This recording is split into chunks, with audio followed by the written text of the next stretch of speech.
প্রিয় ভিউয়ার্স, আবারও চলে আসলাম তোমাদের মাঝে ভেরি মোস্ট ইম্পর্ট্যান্ট টপিক প্রশ্ন উত্তর নিয়ে হাজির হয়েছি। যে সকল প্রার্থীরা West Bengal police constable, KP constable, RPF constable, SSC, GD কনস্টেবলের জন্য প্রিপারেশন নিচ্ছেন, তাদের ক্ষেত্রে কিন্তু আজকের এই ভিডিওটি ভেরি মোস্ট ইম্পর্ট্যান্ট হতে চলেছে। তাই ভিডিওটি স্কিপ না করে সম্পূর্ণটি দেখার জন্য অনুরোধ রইল। তার আগে বলবো, যে সকল ভিউয়ার্স এখনও পর্যন্ত আমার এই চ্যানেলটি সাবস্ক্রাইব করেনি তাদেরকে বলবো প্লিজ অতি দ্রুত সাবস্ক্রাইব করে দিয়ে আমাদের পাশে থাকুন এবং বন্ধুদের মাঝে শেয়ার করে দিন। চলুন আজকের প্রথম প্রশ্ন জেনে নেওয়া যাক।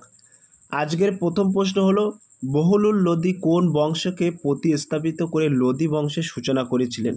ভেরি মোস্ট ইম্পর্ট্যান্ট প্রশ্ন। তুগলক বংশ, খলজি বংশ, সৈয়দ বংশ, মুঘল বংশ? এক নম্বর প্রশ্নের ক্ষেত্রে কিন্তু একেবারে সঠিক উত্তর যাবে option C is the right answer, Syed বংশ। তাহলে বহলুল লোদি কোন বংশকে প্রতিস্থাপিত করে লোদি বংশের সূচনা করেছিলেন? Option C is the right answer, Syed বংশ। 2 নম্বর প্রশ্ন, দিল্লি সুলতানির শেষ শাসক কে ছিলেন? ভেরি মোস্ট ইম্পর্টেন্ট প্রশ্ন। আলাউদ্দিন, আলম শাহ, ইব্রাহিম লোদি, বহলুল লোদি, সিকান্দার লোদি? 2 নম্বর প্রশ্নের ক্ষেত্রে কিন্তু একেবারে সঠিক উত্তর হয়ে যাবে option B is the right answer, Ibrahim Lodi.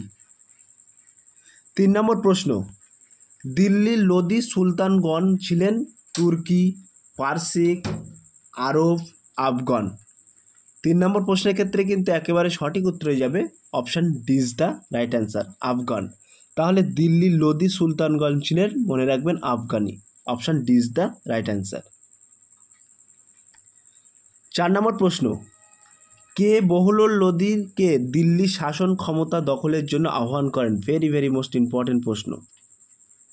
Hamid Khan, Kamal উল মুল্ক, তাজ উল মুল্ক, খিজির খাঁ? 4 নম্বর প্রশ্নের ক্ষেত্রে কিন্তু সঠিক উত্তর হয়ে যাবে option A is the right answer, Hamid Khan. তাহলে কে বহলুল লোদিকে দিল্লি শাসন ক্ষমতা দখলের জন্য আহ্বান করেন? Option A is the right answer, Hamid Khan. 5 নম্বর প্রশ্ন, কত সালে দিল্লিতে লোদি বংশের শাসন শুরু হয়? ভেরি মোস্ট ইম্পর্টেন্ট প্রশ্ন। 1465 খ্রিস্টাব্দে, 1481 খ্রিস্টাব্দে, 1451 খ্রিস্টাব্দে, 1476 খ্রিস্টাব্দে? 5 নম্বর প্রশ্নের ক্ষেত্রে কিন্তু একেবারে সঠিক উত্তর হয়ে যাবে option C is the right answer, 1451 খ্রিস্টাব্দে। 6 নম্বর প্রশ্ন, লোদি বংশের প্রতিষ্ঠাতা কে? ভেরি মোস্ট ইম্পর্টেন্ট প্রশ্ন।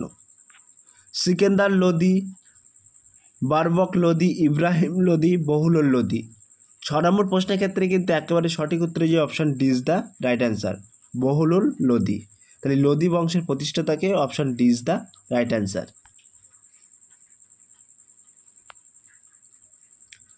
7 নম্বর প্রশ্ন, বহলুল লোদি তার শেষ সামরিক অভিযান করেছিলেন কার বিরুদ্ধে? গোয়ালিয়র, লাহোর, রণথম্বর, মেবার? 7 নম্বর প্রশ্নের ক্ষেত্রে কিন্তু একেবারে সঠিক উত্তর হয়ে যাবে option is the right answer, Gwalior. 8 নম্বর প্রশ্ন, লোদি বংশের শেষ সুলতানকে? সিকান্দার লোদি, ইব্রাহিম লোদি, খিজির খাঁ, বহলুল লোদি? 8 নম্বর প্রশ্নের ক্ষেত্রে কিন্তু একেবারে সঠিক উত্তর হয়ে যাবে option B is the right answer, Ibrahim Lodi. তাহলে লোদি বংশের শেষ সুলতান কে ছিলেন? মনে রাখবেন, Ibrahim Lodi. Option B is the right answer. 9 নম্বর প্রশ্ন, কে লোদি শাসনের অবসান ঘটান? শেরশাহ, খিজির খাঁ সৈয়দ, বাবর, আকবর? 9 নম্বর প্রশ্নের ক্ষেত্রে কিন্তু একেবারে সঠিক উত্তর হয়ে যাবে option C is the right answer, Babur. তাহলে কে লোদি শাসনের অবসান ঘটান? Option C is the right answer, Babur. 10 নম্বর প্রশ্ন, নিম্নলিখিত কোন দিল্লির সুলতান যুদ্ধক্ষেত্রে প্রাণ বিসর্জন দেন? ভেরি মোস্ট ইম্পর্টেন্ট প্রশ্ন। রিজিয়া, ইব্রাহিম লোদি, মুবারক শাহ, আলাউদ্দিন, আলম শাহ?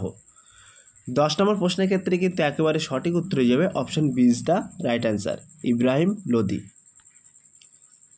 11 নম্বর প্রশ্ন, তার আগে ছোট্ট একটি অ্যানাউন্স, আমাদের ডেসক্রিপশান বক্সে হোয়াটসঅ্যাপ গ্রুপ লিঙ্ক এবং টেলিগ্রাম গ্রুপ লিঙ্ক দেওয়া আছে। যদি কেউ যুক্ত হতে চান ওই লিঙ্কে ক্লিক করে সরাসরি যুক্ত হতে পারেন। 11 নম্বর প্রশ্ন, কোন যুদ্ধের মাধ্যমে দিল্লির সুলতানি শাসনের অবসান ঘটে?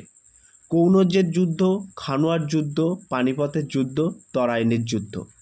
11 নম্বর প্রশ্নের ক্ষেত্রে কিন্তু একেবারে সঠিক উত্তর হয়ে যাবে option C is the right answer, পানিপথের যুদ্ধ।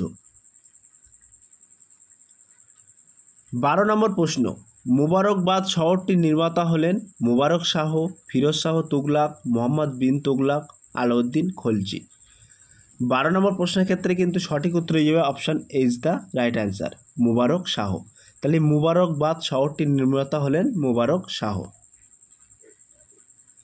13 নম্বর প্রশ্ন, সিকান্দার শাহের প্রাকৃতিক নাম জালাল খাঁ, জুনা খাঁ, খিজির খাঁ, নিজাম খাঁ। 13 নম্বর প্রশ্নের ক্ষেত্রে কিন্তু একেবারে সঠিক উত্তর হয়ে যাবে option D is the right answer, Nizam Khan. 14 নম্বর প্রশ্ন, 1504 সালে আগ্রা স্থাপন করেন সিকান্দার শাহ, আকবর, ইব্রাহিম লোদি, বাবর। 14 নম্বর প্রশ্নের ক্ষেত্রে কিন্তু সঠিক উত্তর হয়ে যাবে option A is the right answer, Sikandar Shah. 15 নম্বর প্রশ্ন, তাজিয়া নিয়ে মহরমের মিছিলে নিষেধাজ্ঞা দিয়েছিলেন ফিরোজ শাহ তুগলক, সিকান্দার শাহ, ইব্রাহিম লোদি, বহলুল লোদি। 15 নম্বর প্রশ্নের ক্ষেত্রে কিন্তু একেবারে সঠিক উত্তর হয়ে যাবে option B is the right answer, Sikandar Shah. 16 নম্বর প্রশ্ন, সিকান্দার শাহের মাতা ও পত্নী কোন ধর্মাবলম্বী ছিলেন? ভেরি ভেরি মোস্ট ইম্পর্টেন্ট প্রশ্ন। হিন্দু, ইসলাম, বৌদ্ধ, জৈন। 16 নম্বর প্রশ্নের ক্ষেত্রে কিন্তু সঠিক উত্তর হয়ে যাবে option A is the right answer, Hindu. 17 নম্বর প্রশ্ন, কত খ্রিস্টাব্দে বাবর ইব্রাহিম লোদিকে পরাজিত করে লাহোর দখল করেন? ভেরি ভেরি মোস্ট ইম্পর্টেন্ট প্রশ্ন।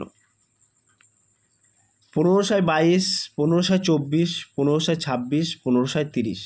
17 নম্বর প্রশ্নের ক্ষেত্রে কিন্তু একেবারে সঠিক উত্তর হয়ে যাবে option B is the right answer, 1524। 18 নম্বর প্রশ্ন, কোন যুদ্ধে ইব্রাহিম লোদি নিহত হন? গুজরাটের যুদ্ধে, পানিপথের যুদ্ধে, আফগান বিদ্রোহ দমন করতে গিয়ে, গোয়ালিয়র যুদ্ধে। 18 নম্বর প্রশ্নের ক্ষেত্রে কিন্তু সঠিক উত্তর হয়ে যাবে option B is the right answer, পানিপথের যুদ্ধে। তাহলে কোন যুদ্ধে ইব্রাহিম লোদি নিহত হন? মনে রাখবেন পানিপথের যুদ্ধে। 19 নম্বর প্রশ্ন, ইব্রাহিম লোদি তার কোন ভ্রাতাকে হত্যা করেন? সিকান্দার লোদি, উলুগ খাঁ, জালাল খাঁ, নিজাম খাঁ। 19 নম্বর প্রশ্নের ক্ষেত্রে কিন্তু একেবারে সঠিক উত্তর হয়ে যাবে option C is the right answer, Jalal Khan. 20 নম্বর প্রশ্ন অর্থাৎ আজকে লাস্ট প্রশ্ন, কোন লোদি শাসক ফরাসি ভাষায় প্রচুর কবিতা লিখেছেন? বহলুল লোদি, ইব্রাহিম লোদি, সিকান্দার শাহ, দৌলত খাঁ লোদি। সো প্রিয় ভিউয়ার্স, এই 20 নম্বর প্রশ্নটি তোমাদের জন্য হোমওয়ার্ক থাকলো। তোমরা সঠিক উত্তরটি বেছে নিয়ে কমেন্ট সেকশন বক্সে কমেন্টের মাধ্যমে জানিয়ে দিয়ে। সো প্রিয় ভিউয়ার্স, এই ছিল আজকের ভেরি মোস্ট ইম্পর্ট্যান্ট টপিক প্রশ্ন উত্তর। যদি ভিডিওটি ভালো লেগে থাকে প্লিজ লাইক, কমেন্ট এবং শেয়ার করে দিন বন্ধুদের মাঝে। আগামী দিনে ফিরে আসছে তোমাদের জন্য সুন্দর নতুন একটি টপিক ভিডিও নিয়ে।